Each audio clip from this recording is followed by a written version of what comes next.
इन्ना लिल्लाहि व इन्ना इलैहि राजिऊन।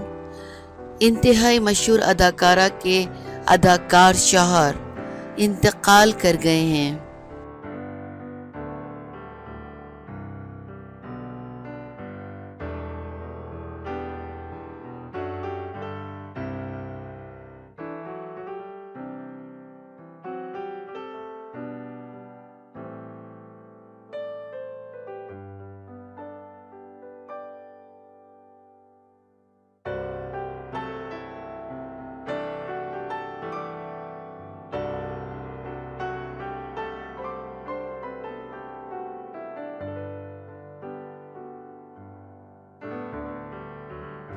भारतीय अदाकार और फिल्मसाज तारिक शाह इंतकाल कर गए हैं। वो तवील अरसे से गुर्दों के आर्जे में मुब्तला थे।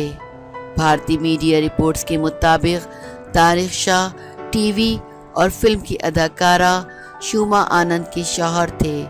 रिपोर्ट्स के मुताबिक तारिक शाह मुंबई में रिहाइश पजीर थे और गुज़िश्ता कई अरसे से ज़ियाबतीस और गुर्दों के आर्जे में मुब्तला थे। तारिक शाह 1995 में रिलीज़ होने वाली फिल्म जन्म कुंडली के हिदायतकार भी थे।